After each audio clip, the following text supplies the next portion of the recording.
you in the 06010. Fantasy Focus.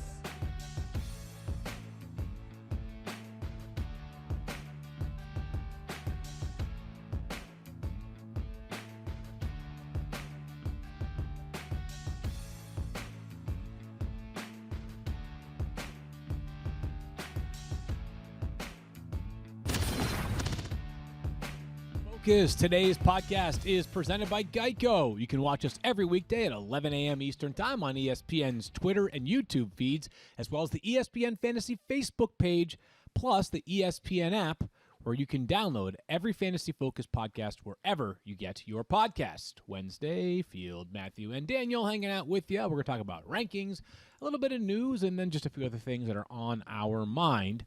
So, Matthew. Yes, sir. What is your favorite flavor of Fig Newton? I got to be honest with you. I'm going to say normal or standard because I did not realize there were multiple flavors of Fig Newtons. Well, so Fig Newtons, I think, generally stuffed with figs, right? But there's the candies, raspberry like the Fig candy, I would describe they're it like more a as like cookie. a cookie, Yeah, the cookie. Yeah, soft sorry, the cookie the soft that cookie. has Yeah. like a jelly inside of it. Right. I'm familiar. I did not realize there were other multiple flavors There's of Fig Newtons. raspberry. Yeah, there are a few different ones. Not a ton, but a few. So I'm going to go with standard then. So let me ask you a question. Yes, sir.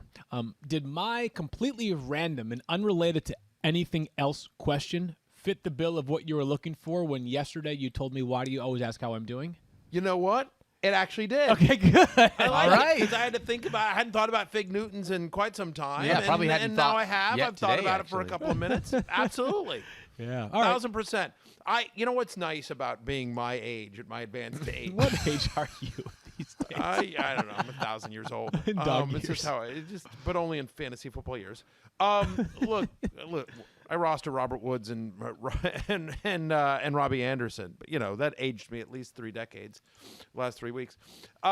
What I would say is that I've basically gotten to a point in my life, I believe, that I can be asked pretty much any question, and I'm not really fazed by it. I probably won't have the answer.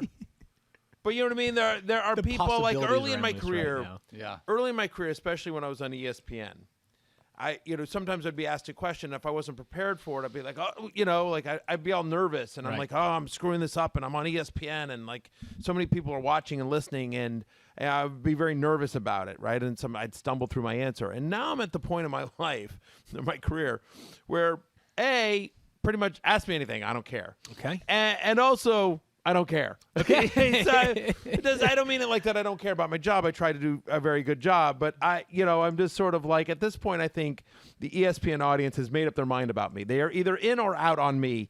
I don't, you know what I mean? I don't think there's any one answer, any one thing that I could do that will change a listener, watcher, reader of this network agree. or our various platforms. There's a lot of things you'd have to do. Yeah, they're just like they have.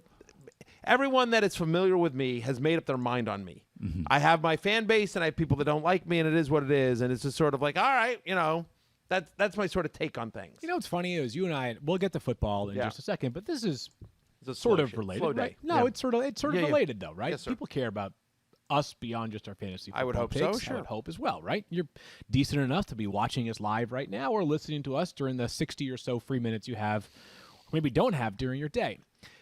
I talk about this with you quite a bit privately, and I would Yep. say, I hope you don't wear your heart on your sleeve publicly about misses or errors or things that didn't go in your favor with fantasy football, because the reality is that, so much of what we do is still entirely out of our control, right? And in an industry that is growing exponentially by the day, right? I mean, I'm humbled by requests to go on podcasts, but they're coming from every different direction right now, and it's great because the more popularity for fantasy football, the better for all of us. Correct. Still, who is the one of one, right? Like, who's our Tom Brady in fantasy football? It's you. Right? And you should know, and listen, I give you a lot of crap on the show, and I'll have plenty more crap to give you at some point soon enough, good, right? But good. along the lines of not caring anymore, there is a difference between not caring about taking pride in your work. You take immense pride in your work, Correct. right? That is very true. Which we all know. But you know what? If some No, weasel but in on terms of Twitter what other wants people to, say I on- was gonna people say, say- don't worry about it, man. Oh, No- yeah, no, yeah. no sweat off your back. No, right? yeah, exactly what I meant is that's that is exactly. Thank you very much, by the way. That's extremely kind of you, and I'm uncomfortable with compliments. I'm much better in being being Okay. either I can work- I self-deprecating got or being plenty of those insulted. if you Yeah, need 'em, great. yeah. But what I would say is, I mean, listen, I left work at about 1:45 this morning. Mm-hmm. You know, because I was I was doing rankings and I was doing research for Love Hate. Love Hate is a 2-day process, Mm-hmm. and so you know, I had to come back for this podcast. And as soon as I'm done with this podcast, I'm going to go back in, and I have hopefully I think it's going to be a pretty good open this week for Love Hate in terms Okay. of the story, and you know, I'm about halfway through the players at this point, and so. You know, right. So my point is like it would be easy at this point to quote phone it in, and no, I take a lot of pride in my work, and you'd be amazed at how much time goes into this crappy presentation on the TV show or on the podcast or on my writing. But yeah, so I was just saying that like in terms of like what people say on Twitter or you know on Reddit or anywhere else is just sort of like you know whatever. And I guess I don't sweat the small stuff. I guess is my point. You know, like. I'm basically saying like I could be asked anything at this point. I'm just sort of like, all right, like I'll just answer it. I don't know if that makes any sense. Like I'm just not nearly as You don't get flustered as I don't easily. get flustered. And then Yeah. when I was on when I first started my career at ESPN, I'd never been on TV before, and I was super nervous because it's ESPN, right? It's these 4 big letters. It's this you know network that I grew up watching, and so just I'm super nervous because you've got these professional, you know, broadcasters. Like one of the first things I ever did is it's like I was on SportsCenter with Stuart Scott, you know, and craziness, right?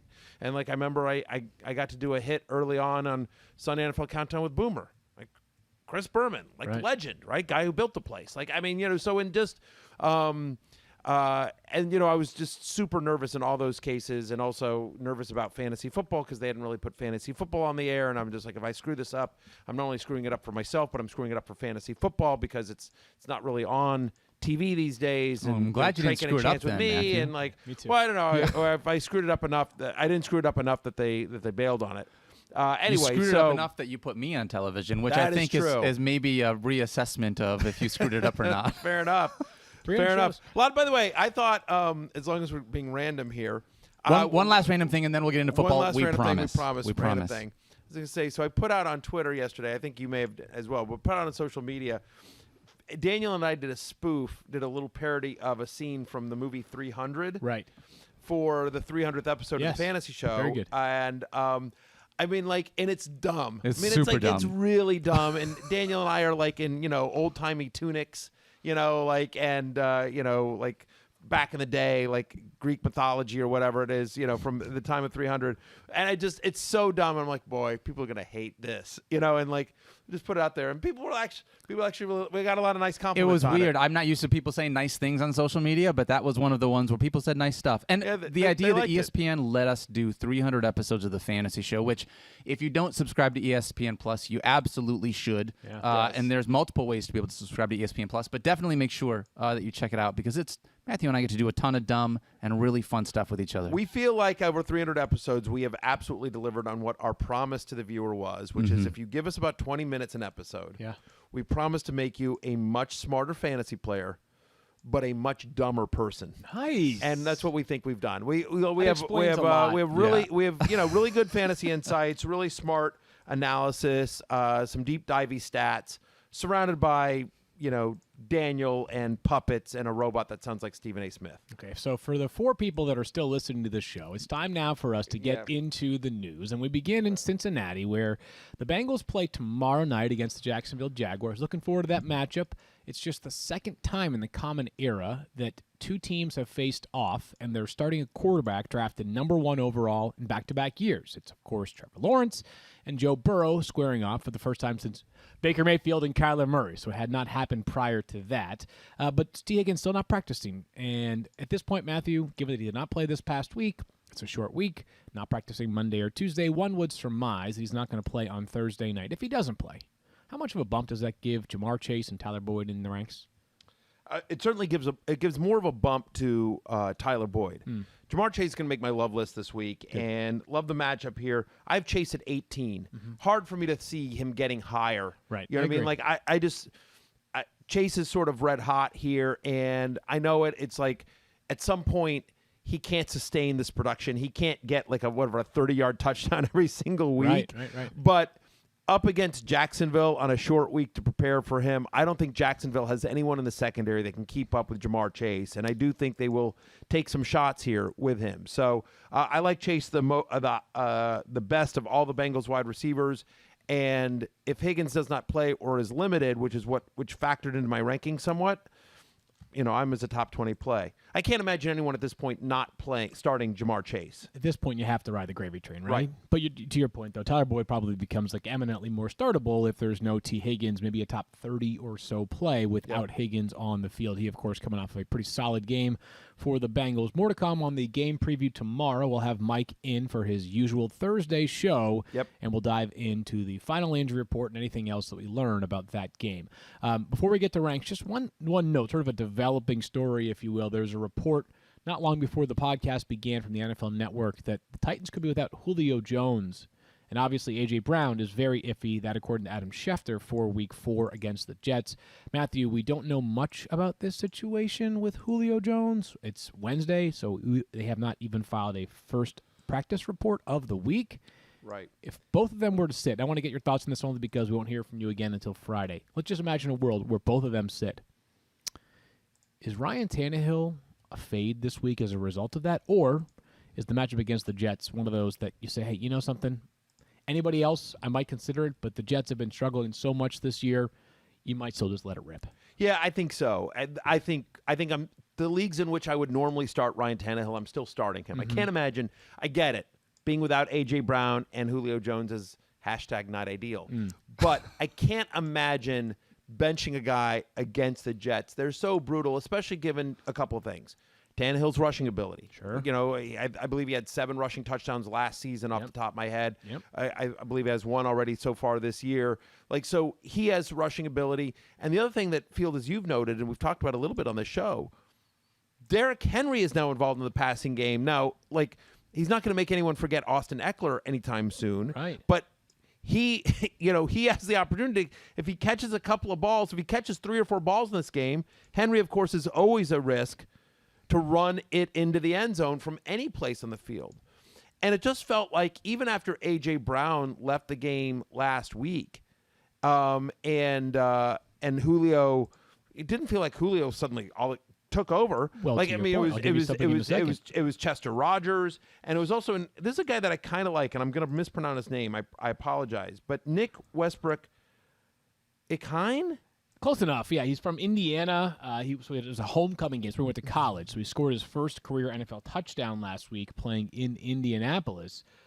But Matthew, just to illustrate the point that I think you were getting at, last week, Ryan Tannehill turned in a 20-plus fantasy point effort. Right. A.J. Brown and Julio Jones combined for 47 receiving yards. Now, is it better when you have him on the field? Of course. No question. But I think there are still avenues for Ryan Tannehill to find a way to distribute the football, run enough, and the efficiency that Ryan Tannehill often operates with is all good. So I'm with you there. By the way, and we'll talk about this more maybe on Fantasy Football Now, it's rare that having the top-priced player on the slate is a good daily fantasy move, right? Like there's just usually so much exposure there that you're not going to differentiate enough. Derrick Henry might be an exception this week, right? Facing the Jets with the potential for added passing game volume, he might be a worthwhile endeavor this week in daily fantasy, which is, again, something you rarely see for a player who I think will be the highest priced on the board at most daily fantasy sites. Where do you get your daily fantasy information, Field? Just curious. DraftKings. It's not from the CSS DFS podcast? Oh, I thought you were saying which service do I use? No, no big deal. Got it. Yeah. But CSS DFS, yeah, that's where I get it from. Is that where you get it from? Yeah, of course. What does CSS DFS stand for, Field? Clay, Squirrel, and Smizzle Daily Fantasy Show. All right. Yeah. Impressive. Yeah. I personally, I get my DFS advice from rotopass.com. To be honest with you, we have a lot of sites within rotopass.com, including ESPN Plus. Yeah, you can get ESPN Plus there. You can get ESPN Plus through rotopass.com and a number of other sites that offer DFS lineup optimizers and analysis and tools. And if anyone uses the promo code 06010, they can get 10% off of RotoPass, and they get it for a full year.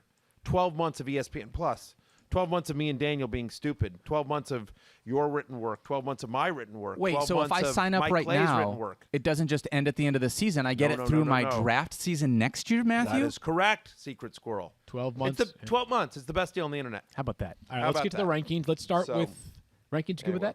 that? Yeah, the only thing I was going to say on Tannehill is we agree on this that I think if you normally start him, we would. I would lower expectations a little bit just because you worry, does this game get run heavy? Is there a defensive touchdown? Because they've looked so bad offensively, the Jets have. It's a low over-under. So it's just, you know what I mean? But, I can't imagine. Let me put it this way. If he was my only quarterback in a 10 or 12-team league, I'm not dropping somebody useful to stream another quarterback in place of Ryan Tannehill. Gotcha. Yeah, but there are options though. If you have a less useful player on your bench, there's a Derek Carr waiting for you. There's a Kirk Cousins or other players like that waiting for That's you. actually correct. All right, let's get to our ranks, and we begin with quarterbacks as we always do. And let's start with Lamar Jackson, Matthew. So I think the reason why Lamar Jackson is notable this week is that Lamar has been at times brilliant this season. Never more so than during the Kansas City game in Week 2. But wasn't a great game offensively for the Ravens last week. Now, many will note, hey, it could have been much better if Hollywood Brown would just catch some touchdowns against the Lions. But he faces off against a really good defense now in the Denver Broncos. But when you think about the Broncos defense, I think you think about their ability to rush the passer and also their ability to play coverage in the secondary. Both major strengths for them. Is Lamar Jackson sort of immune to a matchup like this? Because when you think of Lamar Jackson's greatest strength for fantasy, it's his rushing ability, right? I mean, the floor is set at 75 rushing yards per game. I think he is still one game short of 100 rushing yards in a single game to set the NFL record or tie the NFL record for a quarterback. That was Michael Vick. Lamar Jackson's in his fifth season right now. Obviously, he is so unique in that regard. So, any major concerns for you this week facing off against what is probably the most difficult defense he's faced so far this year? Yeah, a little bit. So I have Lamar Jackson at 11. Okay. And spoiler alert, he's going to make the hate list this week. Got it. Now, understand, I have him at 11. I'm as a top 12 fantasy quarterback. Again, I'm not saying bench Lamar Jackson if he's your guy, but love-hate is always about expectations, and I have lowered expectations this week for Lamar Jackson Right. going up against the Broncos, right, who are the best defense in the NFL in completion percentage allowed, yards per attempt. Yep. They're fourth best in passing touchdown rate. They're fourth best in yards per completion. They're giving up just a 52% completion rate to opposing quarterbacks. They're allowing less than 170 passing yards per game. Now, understand, they've had a nice schedule. They've had a very nice schedule, and, playing against, the Jets have helped skews that. Of course, yeah. But- Nobody they played has won a game this year. Nobody they've played has won a game this year. So it's not, some of the stats are inflated by bad offenses that they played. But I don't know that anything you saw out of the Ravens offense last week against the Lions gives you tons of confidence. I get it. Marquise Brown had some bad drops, and normally he's not going to do that. And by the way, news today, speaking, as long as we're talking about Lamar Jackson, Rashad Bateman has returned to practice. The Ravens announcing that on their Twitter earlier today. And that's another added weapon in the passing game. Worth seeing, by the way, if Rashad Bateman is still available in your league. He was dropped in a lot of leagues. Yeah. And I think very much worth a stash at the end of your bench because I believe in his talent in quite a big way. But yes, to your point about how the Ravens are going to attack Denver, and this game is in Denver, right? So it's a little bit of a tougher place to play. The over-under is 44 at the moment, Right. one of the lowest on the slate. So Vegas doesn't expect this to be a high-scoring game. Neither do I.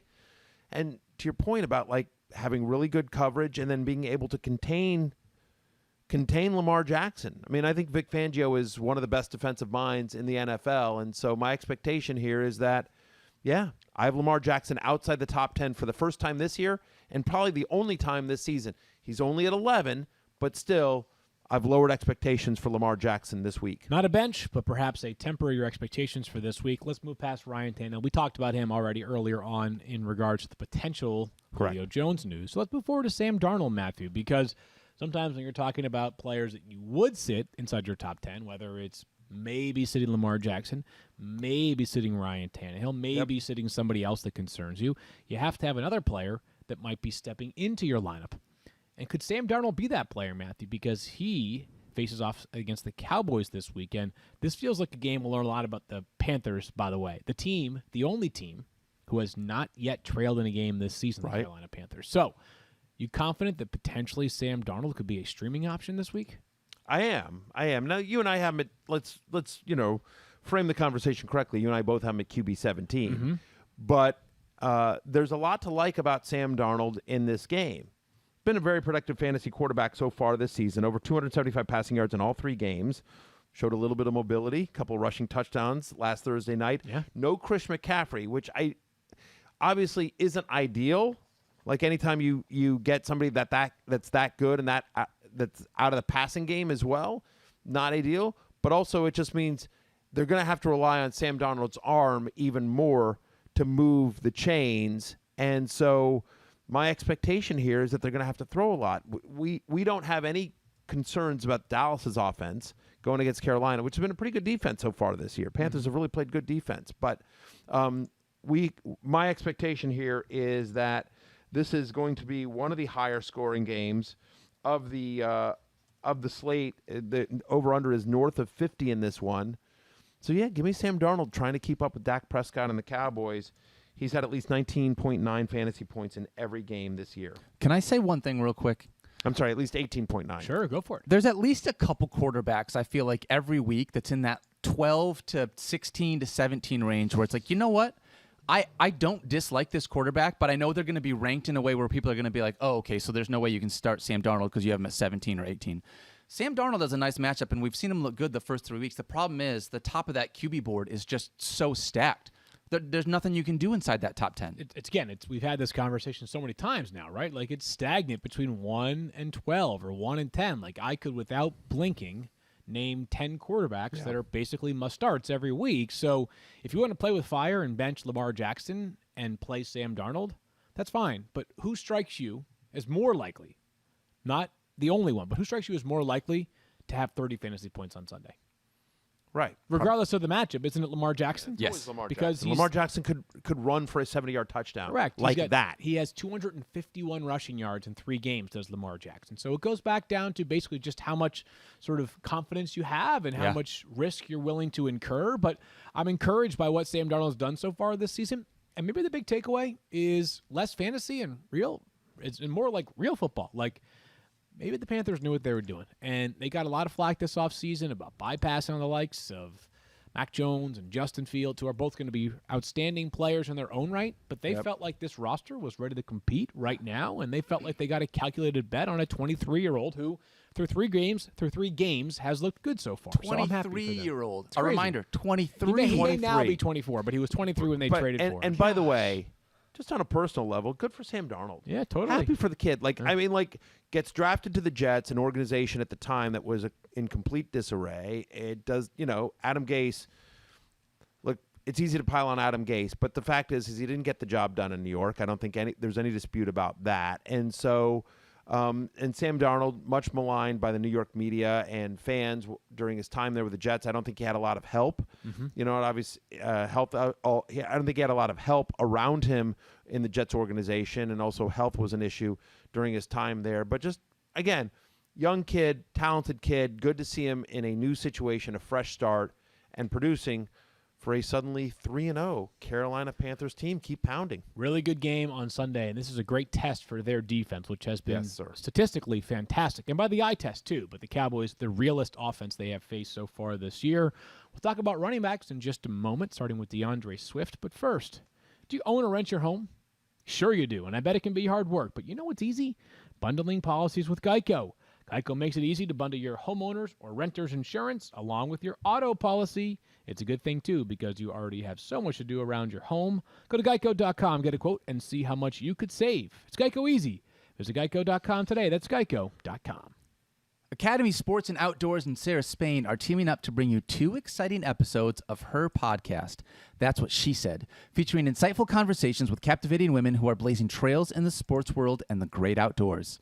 Guests will range from a WNBA legend to a professional fly fishing guide to an NCAA conference commissioner.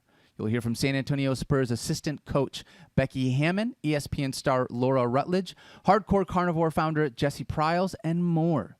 These special episodes air in October, so be sure to catch That's What She Said, presented by Academy. Available wherever you enjoy your podcasts. And I'm going to start this running back conversation field because Matthew Berry has DeAndre Swift ranked as a top 10 running back this week. And I just want to say thank you, Matthew, for finally getting it right, bud. I appreciate that. Right. You know who DeAndre Swift is a star for? Who? Not only the Detroit Lions, but Survive and Advance. Ooh, My your Survivor League. Survivor League Fun team, league we're which having there. currently Yeah. we're having a blast with it. And not that it matters, but I have the most points of any team in that league. No, it doesn't matter. You're All right. You have to be, You're again, right. It doesn't matter, It though. doesn't matter. It, You know why? 1,000% doesn't matter. I'm owning that. You know who's number 2? Oh, It doesn't Me. matter. Oh yeah, Me. like, that's And right. no one cares. Like I don't No one care. Like I cares. don't feel any better about it. It doesn't matter. You just have to be. You just have to be the last. Don't be last. person standing.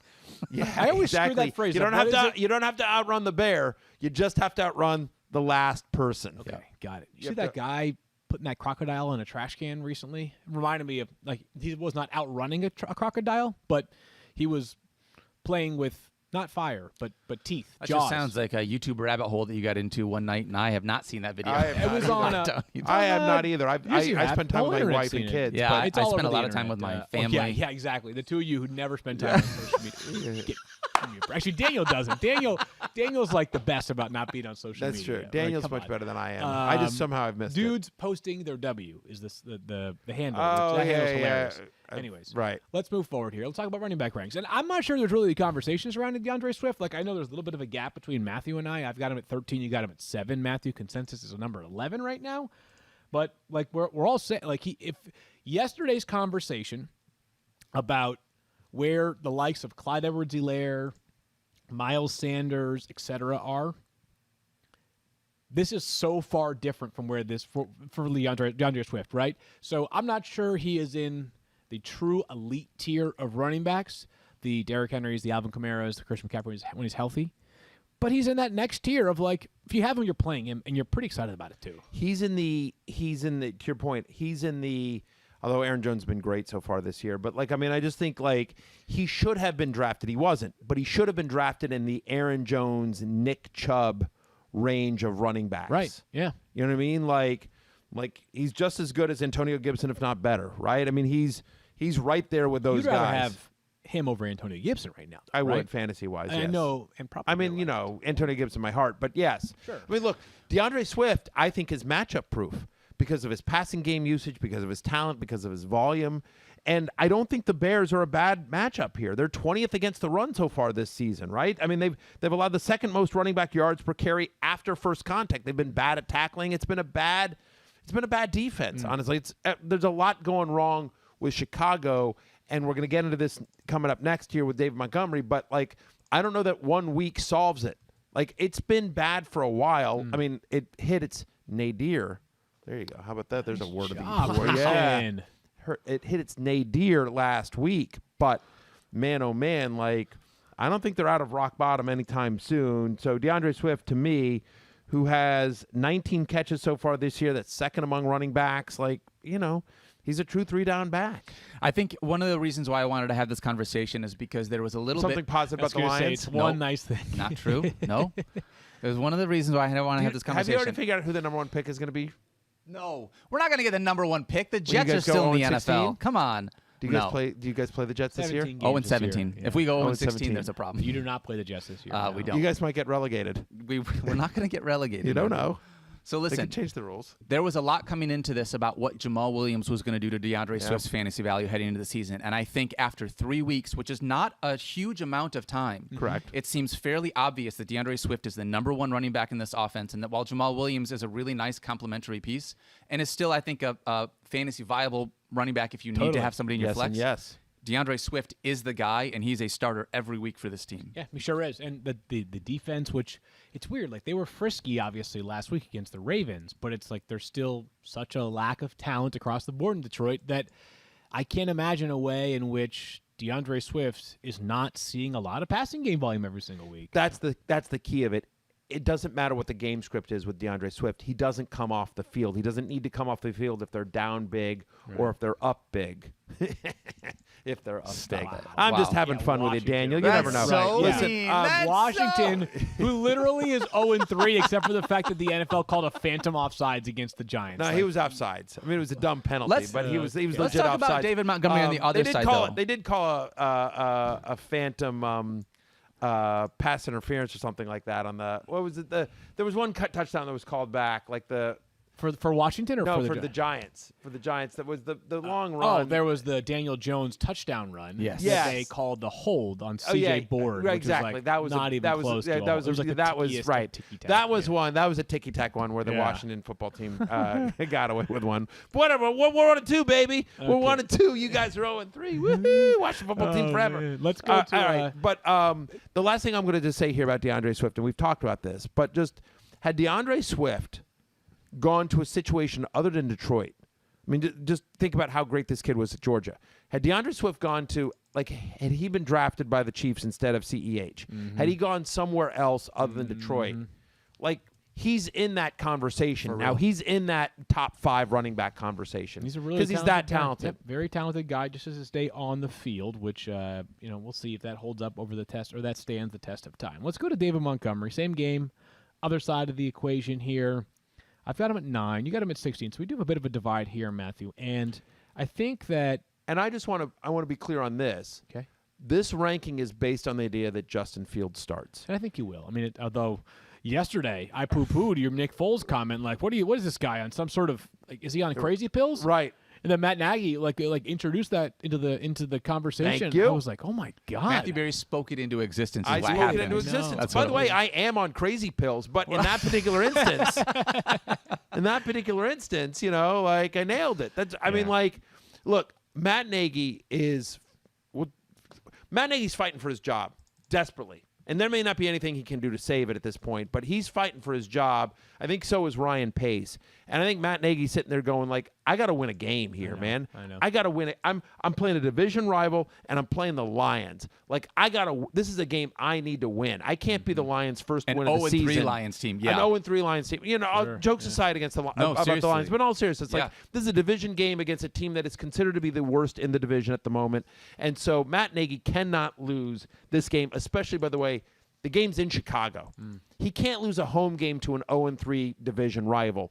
And so I think he's sitting there going, what gives me the best shot at winning this game? And if Dalton's not healthy, I mean, there's nothing that you saw. We can debate whether it was game plan or the kid's not ready, but there is nothing that you saw on film from Justin Fields' debut against the Browns that make you think, like, yeah, let's roll that guy out again. But by the way, we don't need to open up this can of worms again. People are trying to make it as if it has to be one or the other, game plan or the player struggled. Like, what about both? It right? could be both. Like, what about both? 1,000%. Anyways, yes. So, but let's we got But- a lot of names to get to. So But let's, all I'm saying if is that it's- if Nick, believe it or not, if Nick Foles or Andy Dalton is named the starter, David Montgomery will move up in my ranks. I just think that offense yeah, will that's go fine. nowhere, unfortunately, with Justin Fields, who just didn't look ready for prime time. I think it'll be a little bit better. And the reasons behind my confidence here are just the Well, it's a better matchup. Well, it's a better matchup, and the workload's extreme for David Montgomery. Right That is now, true. Right, he is 6th in the NFL in carries, 6th in the NFL in rushing yards. There have not been as many opportunities to score touchdowns. I tend to think some of that is like more likely to happen against the Lions on Sunday. Fair. He's a good pass catching back. I know some of the metrics aren't going to look great because his offensive line stinks, that yards before contact or things like that, but he's a good player. We agree on that. We agree on two things. Good player, good volume. Mm-hmm. Still, last 2 games, 90 yards total. Yeah, 90 it's been a rushing tough yards slog. total. I just think 90 that- rushing yards yeah. total last 2 games. I think better 95. days, yeah. 95. Better days Whatever. are ahead for David Montgomery. Field Yates prefers David Montgomery. Matthew Berry prefers DeAndre Swift. Do we want to do a board bet, or do we not feel strongly enough about this I player would to do do that. a board Sure, bet? I mean, I don't will feel do that so in strong New York about Minute. it. Go ahead, I yeah. say DeAndre Swift has more fantasy points in Week 4 than David Montgomery. I say David Montgomery has more fantasy points than DeAndre Swift in Week 4. Put it Put on, on the board. Put Put it on the board. There it is. There we go. All right, There let's we move go. forward here with just we'll try to. We have a lot Yeah, of we names. gotta whip Yeah, through sorry, these. we'll pick All up the whip pace. through these now, and just a little brevity is going to be our friend here. We talked about Clyde Edwards-Helaire a lot on Monday after one good game. He now faces off against Philly, who prior to Monday night, have been good at defending the run. They've got two really good defensive tackles, Matthew. I've got him at 25. You got him at 22. Like, I think it probably just underscores what we talked about, is that we were super excited about what happened with Clyde Edwards-Helaire on Sunday. Really excited, right? Great game. Yeah. He had 16.9 fantasy points. Like, it feels like a lot of things have to break in his favor. He has to find the end zone, and up until last week, that had been very hard for him to do. I've got him at 25. I understand he's probably going to be in a lot of lineups on teams that he's rostered because you kind of have to, but, still not super confident that last week's going to become the norm. Yeah, and we'll see, by the way, we'll see about the health of the defensive line of Philadelphia. Like, if one of those guys was to miss time this week, then that might change the equation. But as of right now, I'm with you, just outside my top 20. All right, so Mike Davis is an interesting one because it's hard to not like the most important stat. He's got 16 touches in all 3 games this season, at He's least. getting the volume. The volume's really good. The efficiency's okay. They haven't been scoring many touchdowns because they're just not good on offense or defense right now. But because of the volume out there, I've got him at 21. You got him at 25. Like, I think it's probably close to a toss-up between him and Cordarrelle Patterson. But I feel similarly to Mike Davis as I do Clyde Edwards-Helaire. What's concerning to me is that Mike Davis, while he's been getting the volume, hasn't been productive. He's got 50 touches so far this year. None of them have gained more than 12 yards, right? Yeah. Like, no explosiveness. And so when you look at sort of the numbers for Cordarrelle Patterson, and you say Cordarrelle, I thought it was Cordero. I don't know. What did I say? You said Cordarrelle. I always thought it was Cordero. Kamara. But anyway, so He's tomato. He's a relatively new player, so we Yeah. not Anyway, bad. I've been touting his name for 8 years now. I'm finally right. This is a new lesson for me in fantasy analysis. I think if I just talk about every player long enough, eventually it comes around Totally. that they're good enough. And anyway, Cordarrelle Patterson, if you just look at his usage numbers in terms of snaps, in terms of touches, in terms of red zone touches, they're trending up. And Mike Davis's are trending down or flat. Yeah, and they're so flat, but the volume's really good. Like, the volume's 16's a really lot good. of touches. I still have Davis ranked ahead of Patterson, but I think the reason why, but I have them pretty close together. And one of the reasons why I have Mike Davis outside of my top 20 is that the argument for Mike Davis is, hey, he's going to get all the work. And while he's getting nice work, he's not getting all the work. He's splitting the touch with the Cordarrelle Patterson, and if they get in close, I don't think it's a guarantee that Mike Davis gets that carry. I think it's just as likely a chance that Patterson gets in there. Washington's defense has been brutal. There's no question about it. There's literally nothing to defend there. But if ever there was a get-right game for this defense and the defensive line, it's against the Falcons. If they can't do it against Atlanta, then I think it's going to be a lost season for the Washington football team. It might be anyways, but I'm expecting them to get a little better. They got embarrassed by Buffalo last Sunday, and I'm hoping the pride sort of kicks in here and they realize this is a team we need to beat, and it starts with the defense. So sometimes I feel like we defy our own rankings because the next player we're talking about is Kareem Hunt, who consensus rank is 24. You got him 19. I've got him 22, Matthew. His touches have increased each week this year. But if you asked me, Clyde Edwards-Helaire or Mike Davis or Kareem Hunt, I don't think it's close. Like, I think clearly it's Kareem Hunt. And he's still one spot behind Mike. Like, that's a rankings adjustment I need to make right there. Like, right. Doesn't it just feel like it just feels like the tenor of his season so far is so different than that of Clyde Edwards-Helaire or CEH? Am I off? Like, I mean, listen, I have Kareem Hunt at 19. To your point, I have CEH at 22. I have Mike Davis at 25. So I have Kareem Hunt ahead of all of those guys, and feel pretty strongly about it. Look, throw all the numbers out really quickly. Two things. He's really good. He's incredible. He's a really, really, really good player. He's a guy that led the NFL in rushing yards as a rookie. Yes, right. Yes, incredible running back. Behind a great offensive line, and not a matchup that scares you with the Vikings. Mm-hmm. And by the way, when you think about how well the Vikings offense has played, they're on the road at Minnesota. My expectation is that Cleveland does what Cleveland does. We're going to run the ball, and we're going to run the ball with Nick Chubb and Kareem Hunt, and both guys are going to touch the ball a lot. To your point, 9, 14, and 16, those are the touches that Kareem Hunt has had over the last 3 weeks. He had a huge game last week. I don't think they suddenly go away from Kareem Hunt.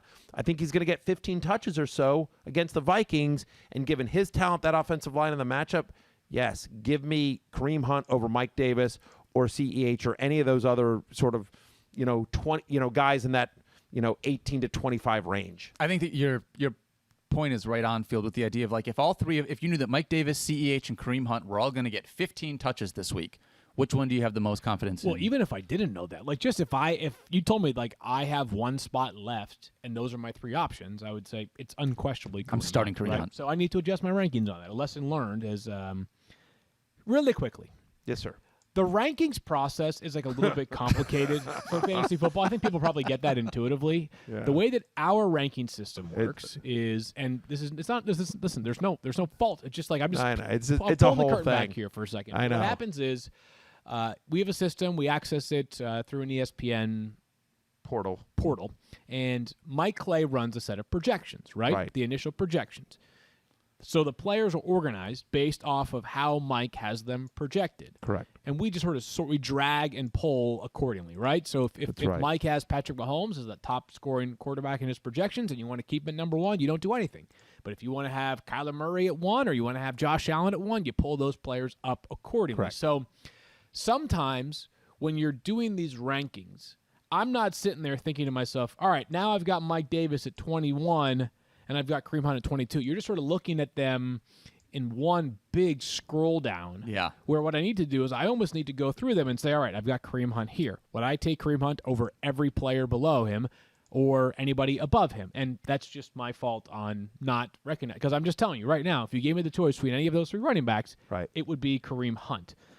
That part I get. Let's move to pass catchers, shall we? sir. we Quickly. forgive you though, just so you know. Okay. Like I appreciate you owning that, but also just get better at your and job there's a- and stop sucking before you come into the podcast. Okay? Because Yeah. Matthew I was can't ready. promise but there's you're being too kind.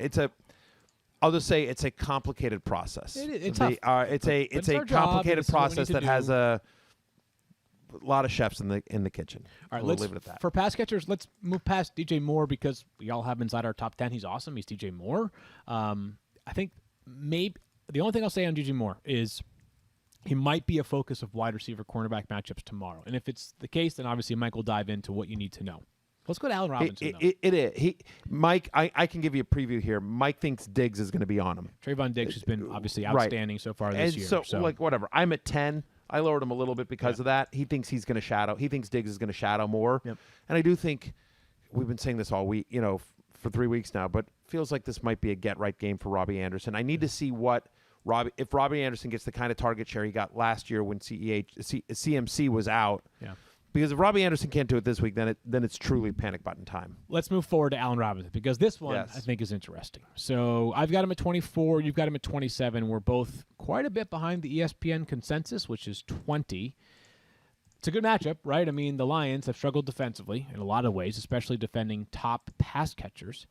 But this is a player who has 0 catches of 20-plus yards this season, Matthew. Is your ranking again with the idea that Justin Fields is starting? Correct. Okay. Yeah. If it was not him, I would you thought their still- offense looked broken. Mm-hmm.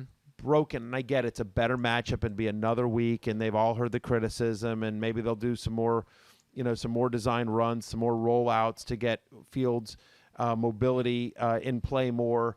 But nothing that I saw last week gives me confidence. Like, I think they had 1 yard of total offense, right? I mean, they had 1 yard of total One offense. net yard One of net offense. yard. One net passing yard. This one is a net great passing stat. Are you yard. ready for this? This is Yeah, a go for stat courtesy of David Kaplan, my buddy. He's an ESPN Chicago radio host. He does everything. He does Cubs pre and post game. He's a legend in Yep. Chicago. Yes, he is. I wanted to make sure that I listened to his opening rant on Monday on the Cap and Jay Hood show after the game on Sunday. Yeah. And he noted that the Bears managed, I believe, was it 42 or 47? I'm sorry, it was 47 total yards of offense in 60 minutes. The Packers managed 42 yards of offense in 37 seconds at the end of the Exactly. game. As we know, it's a very spirited rivalry, so a great stat right there from Cappy. It was ugly. I'm with you, Matthew. If it was Justin Fields, I'm sorry, if it was Andy Dalton, it won't be Andy Dalton. If it was Nick Foles, I'd probably feel a little bit more confident. I would. But, I've got him at 24. This is last time I'll say this. If you struck gold with somebody like Jamar Chase late in your draft, Mike Williams. Mike Williams late in your draft, and that's your wide receiver 3 right now, and you want to make him your wide receiver your 2, two. and Allen Robinson's your flex, or he might be your wide receiver 1. But my point is, like, if you only have 2 wide receiver spots and you're debating between those 2 players, like, yeah, you're playing Mike Williams or you're playing Jamar Chase or you're playing one of these guys who has been red hot to begin the Allen year. Robinson's one of my favorite players in the NFL, and I think he's an insanely talented and underrated wide receiver. He doesn't get nearly the love or national recognition he should based on his talent. In a But great matchup. He has been, and it's a great matchup. Yeah. But he has been victimized, Allen Robinson has, by extremely poor quarterback play throughout his NFL career. Right. And again, if literally, believe it or not, if Nick Foles is named the starter for the Bears, or if somehow Andy Dalton miraculously comes back, my ranking on Allen Robinson will raise. But just nothing I saw last week from Justin Fields gives me any sort of confidence that they can get the ball to Allen Robinson. And I get it with Detroit, but you know what? Again, Lions have played scrappy, man. They're biting kneecaps, man. They have played tough defense. They absolutely have. And I think a division rival, they might smell blood in the water here. I mean, it depends. It'll be interesting to see how they come, because it was such a devastating loss. Like, Yeah. Again, I'm not trying to. No. I'm literally not trying to pick a wound here. But it was such a devastating loss that they, the bad delay of game call, and then all of a sudden they, the whole thing, and then they 66 yards, boink, and it goes over the. That's a brutal loss, and so. How do they pack it up, or do they, does that motivate them? Like, no, we're going in at Chicago. So They're it'll be gonna interesting to fight. see how They're gonna Dan fight, Campbell for gets sure. the team ready. But I'm kind of buying into the Lions are pesky. Like, they're not going to go away. They are overachieving based on the talent level they Agreed have. with that. Didn't that guy who won the Madden tournament a few years ago, wasn't he a Lions fan? I believe that he was was, the guy yeah. that used Tress Way as his quarterback. Mhm. He Ran all drafted the time. a team who Yeah. only ran the ball. He threw it once the entire season. I think he was a Lions fan. And along those lines, did you know? Then you can forge your NFL dynasty in Madden NFL 22 with new franchise features that deliver even more control. Manage your coaching staff and upgrade them with new talents. Devise a new game plan for every opponent with in-depth weekly strategy. Experience the ups and downs of a real NFL season with the enhanced season engine. Madden NFL 22. Game day happens here. It's available now. In my Madden franchise, I actually created Tillian Pearson, lead singer of Dance Gavin Dance, as my head coach. Really? I How's did. I Tillian will doing? share a picture of it later on podcast. Twitter. No matter what the sport, professional leagues go through a rigorous process to select the best athletes for their teams. Well, what if you had the tools to put that type of rigor into your hiring process? Well, you've got them when you use ZipRecruiter. And right now, you can try it for free at ZipRecruiter.com/06010. So how does ZipRecruiter scout the best and brightest for your team? Its matching technology scans resumes across its network of millions of job seekers to find qualified candidates for your open roles, and it proactively presents them to you. Then you can easily review the recommended candidates and invite your top choice to apply for your job. That encourages them to apply faster. It's no wonder that 4 out of 5 employers who post on ZipRecruiter get a quality candidate within the first day. Right now, you can try ZipRecruiter for free. Just go to the exclusive web address, ZipRecruiter.com/06010. That's ZipRecruiter.com/06010. ZipRecruiter, the smartest way to hire. All right, we'll wrap up some of our pass catchers here. Hollywood Brown, Matthew, just make this one quick. Obviously, we could be talking about Hollywood Brown in a comparable vein to Mike Williams if he just caught a pass last week, right? I mean, if he held on to either one of those touchdowns, we're saying lineup lock for Hollywood Brown. However, you're a little bit nervous because of the matchup on Sunday against the Broncos. I am. Obviously, if I'm downgrading Lamar Jackson, I should be downgrading his number one wide receiver here. Does he get the same kind of target share if Rashad Bateman is active in this game, which I think he will be? Returned to practice today. We'll see. We'll see how many We'll snaps see. he plays. I'm not sure he will be, but I think it's definitely possible. Right. So we'll see how many snaps he plays. Feels like it's a Mark Andrews game. Yeah. Just sort of the middle of the field. My expectation is that, Brown gets shouted quite a bit. It's obviously a tough game off of last week. And like I talked about in Lamar Jackson, low over under.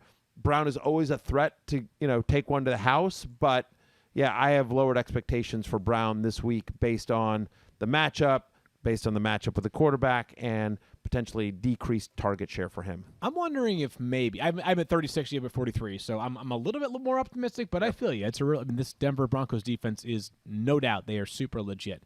Wonder if Jackson, who does a great job producing, do all kinds of social media stuff for us and doing some production here as well. I wonder if he can make one of those Spider-Man memes, and it's Robbie Anderson, Yeah. and Allen Robinson, and Robert Woods. Because those are three, and Robert Woods probably has, he and Allen Robinson have been doing this for even longer than Robbie Anderson. Robert Woods is a certified stud. He's so good. He's so talented. He's been so productive. His volume has been so great year over year over year. The guy got a 4-year, $72 million extension or something like that from the Rams. Major money from Los Angeles. They love him. He got a quarterback upgrade this offseason. He plays in a fantastic scheme, and yet he can't find his way into your fantasy lineup right now. What do you do, Matthew? I mean, and I'm not trying to poke the bear because you have him and Robbie on their War Room League team, right? Correct. It's a miracle. I mean, honestly, like it's freaking. Yeah. Thank you, Tough Jamar sledding Chase. in 16 It's leagues. very Yeah. tough sledding in a 16-team league. What do you Luckily, do? I hit on What do you do? Jamar Chase and Emmanuel Sanders late. But, What do you do? well, in a 16-team league, I'm rolling them out there because you don't have any other options. I 10-team mean, there's league. just not. Yeah, Yeah. in a 10-team league, I think I'm probably benching him. Here's what I'm doing with Robert Woods. Okay. I am waiting for a big game, Okay. and then I'm trying to trade him. Immediately. Yeah. I am nervous. And I would love to be wrong on this one. I would love to be wrong on this one. But I feel like that what Robert Woods does well Okay. is not what the Rams offense needs Mm-hmm. right now. Like, again, a good solid player, they've all of a sudden they More than that, though, right? I mean, Really stage, good player. it was- It didn't was- change overnight, did it? This is Robert I don't know. Woods, I don't know. It's man. been 3 games. Like he hasn't know, seemed but to really he separate. was Like he awesome had a last great year. catch in week 1 at the back of the end zone at the very end of the game. Like and he wasn't even like the first option on that play, but it was sort of a scrambled, broken play, and Stafford found it at the back of the end zone, and he made a great catch, and got both feet down, got the toes down, but just Stafford does not look for him. Just does, like they're just. I'm happy that the number of snaps he's playing and the routes he's running, but they like Van Jefferson. They like Deshaun Jackson. Obviously, a deep threat has always been a big part of McVay's game when he's had it and when he hasn't had it, whether it was Brandon Cooks back in the day or now Jackson. Like when he hasn't had, or Van Jefferson a little bit last year as a rookie, when he hasn't had it, that offense has struggled. And so when you think about Jefferson and Jackson and Higbee, all of those guys are eating up enough targets to hurt Robert Woods, especially when Cooper Kupp is clearly the number 1 of this passing offense. So I would love to be wrong on this because I have Robert Woods on a couple of dynasty teams. I have him in the War Room League. Like I have him in important teams, and I love Robert Woods. Who doesn't love Bobby Trees? But like I am legit panicked about Robert Woods here. I want to think use I- this. No. I get why you're panicked. I want to take this We're in the moment. War Room League together. Would you trade for him?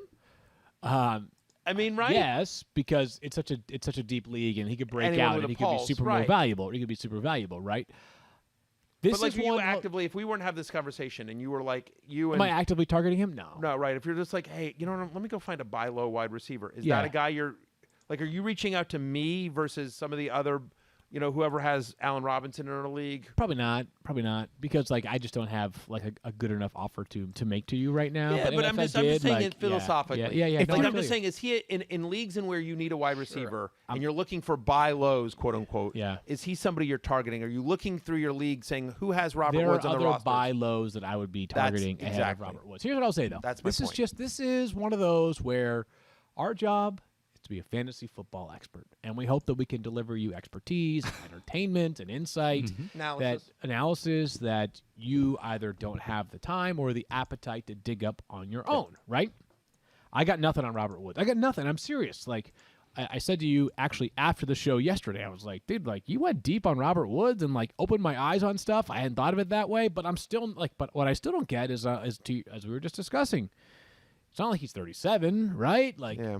he's still close to the prime age of his career. This is a team that, as I mentioned, I know that not every financial decision's a smart one, but usually reinvestments. Yeah, the are Rams better. and the Rams specifically have made some financial decisions that have not worked out in their favor. But I mean, they've it also had some that have worked out in their of course, favor. But I I'm love just Les saying that, Snead, like, but I'm just you think about. I love Les I know you're Snead, but talking you about think Todd about like Gurley the right Todd now. Gurley, I know. But my point is this: Okay. is that generally speaking, reinvestments are better investments than free agency, right? I mean, you know the player in and out, you know how he works, etc. I'm just saying, I have a heart. All I'm trying to do is convey that, like, I got nothing here. I have no idea what's going Yeah. on with Robert Woods. I have no idea what to do with him. I have no idea whether I should play him this weekend because all the signs are saying don't. And yet, on the other hand, he's playing on one of the hottest offenses, period, in the NFL. It's not a matchup that scares me yet in Arizona. They still are inexperienced. They played well, but inexperienced in the secondary. Like, if you told me on Sunday he finishes with 8 catches, 101 yards, I'd be like, oh, yeah, Bobby Trees is back, baby. Right. So I'm just telling you, there are times where I feel like I can give you something to work with.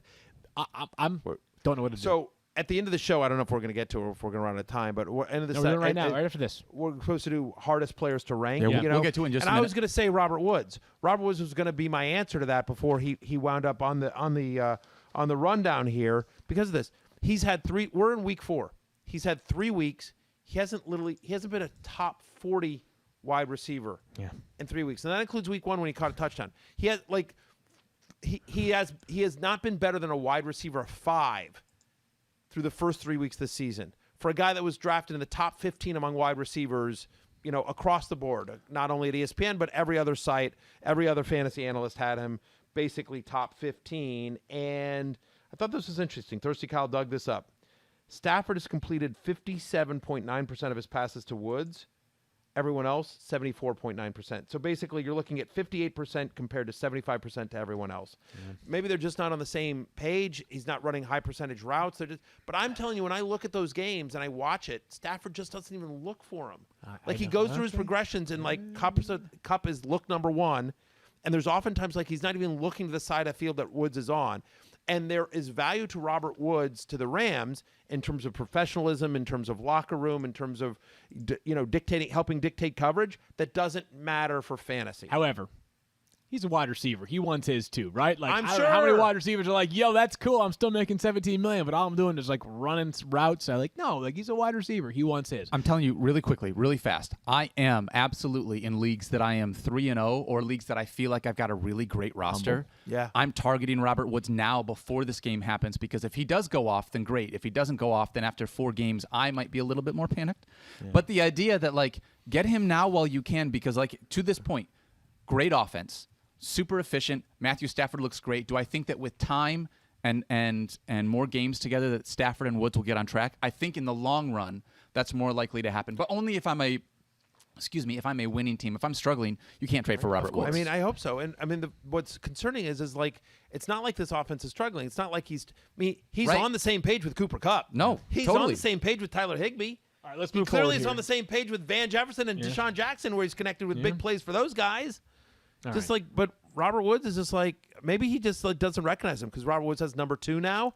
You know what I mean? Just he's Well, it's he's not like looking you played for with his him own before, right? Huh? So didn't Cooper Kupp change his number too, or that from was 18 to last 10, year? yeah. So From 18 to anyways, 10. I forget what Robert Woods' old number was, but he was 17. 17, and now to he's 2. Now he's 2. So maybe he just doesn't recognize him. He's like, when's Bobby Tree showing That's up? hey, You great teased it a question. second ago. Let's move forward to it. This extra analysis is brought to you by Corona Extra. Live the game day good life. Please drink responsibly. Corona Extra beer, imported by Crown Imports, Chicago, Illinois. A Corona would be delicious right now. A little late, like a little brunch beer. Yeah. Maybe a lunch beer. All right, let's get to the players that you struggled to rank this week. Matthew just kind of gave his, so let me go to mine, and I'll pick one of the two. The 49ers running backs, and get used to that. Obviously, we've had a lot of trouble with them in recent weeks.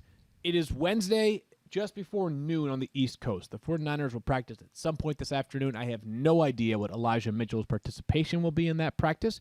There is part of me that thinks that Elijah Mitchell, if he is healthy enough to play on Sunday, could be the guy again, right? And right now the rankings suggest that he would be the lead back if you go and look at how these various ranks are stack up. However, Trey Sermon played last week. He was okay. Wasn't great. He was okay. I thought he was tentative at first, but I thought he showed some. I thought the touchdown run was good. Yeah. I thought that was a really nice touchdown run. I thought he got better as the game went on, but I also thought it was very notable the amount of snaps and the amount of really important snaps that Kyle Juszczyk played when Totally they got agree. in close, when they got in, in 2 minutes, and I don't know if that was a result of Kyle Shanahan saying, I don't trust Trey Sermon yet, or if that was a case of Trey Sermon had spent the entire week in concussion protocol, and I know he was doing non-contract deals and walking through it, but maybe just he hadn't been there to install much of the game plan that week, and Juszczyk was the only veteran guy who's been there, and so Totally. just for a guy that had only got cleared on Saturday, maybe they were just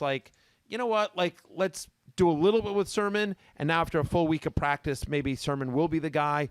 But I'm with you. It would not shock me if Elijah Mitchell goes right back to being the guy. If they go to Sermon, if it's a committee, if Nothing it's Kyle would Juszczyk surprise again, me. nothing Right. would surprise me. All right, so Yeah. Daniel, who's your pick for the player that was most difficult to rank? I'm going to go with Jalen Waddle, which might sound silly because he's a guy that's ranked right now in the 40s. But I've watched Jalen Waddle be so unbelievably good with really bad quarterback play right now in Jacoby Brissett. Tua has not been fantastic. That offense honestly just hasn't looked great.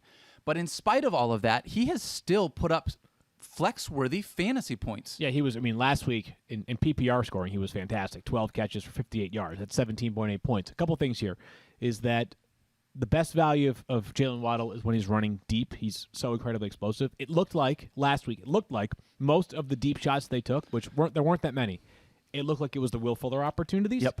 Which I don't know if that was by design or if it was just by chance, right? However, I will say that the offensive line stinks. They are bad. The quarterback is not great. Nope. The matchup doesn't scare me at all this week. It's just that I don't think the opportunities for deep shots are going to be there. He's ranked appropriately. 12 catches last week's not going to happen all the time. And what's going to be interesting to see is what a young player like Jalen Waddle does in a game of this magnitude. You know, everyone's talking all week long about the revenge game, famous quarterback facing his former team. I'm talking about, of course, Jacoby Brissett against the Colts. Totally. Facing them again, right? Yeah. It's just like it's a lot of Homecoming. You hear all these homecoming things, successful quarterback facing his former franchise, and so it's just, Jacoby Brissett, the Colts, just back and forth, and just, pretty sure that's going to get flexed into prime time. I think Jalen Waddle is easily going to be more than a top 40 wide receiver this week, though. I'm just going to say that. I like it. Well done. I'll give you one more that was sort of tough for me to rank. It's going to seem a little bit weird. DeAndre Hopkins. And I'll just That's only not tell you weird why. at all. Yeah. No, Not only weird. because of probably got shadowed by Jalen Ramsey, was quiet last week, but he's DeAndre Hopkins. You know what I mean? And so, hurt, too. and how healthy is he? He missed practice all last week, was a game time decision, had a bad game. Is he going to be less than 100% facing Jalen Ramsey? So I ranked him as a top 10 guy, but lower than I normally would. Anyway, but he was tough, thinking through it all with DeAndre Hopkins. Good answer there. All right, as we told you earlier, we welcome Mike Clay back to the show tomorrow to preview Thursday Night Football. We take a look at the wide receiver cornerback matchups and discuss some of his outlier rankings. Matthew will keep hammering away on Love-Hate, which will be out tomorrow for Matthew and Daniel. I am Field. We'll talk to you guys on Thursday. Peace out.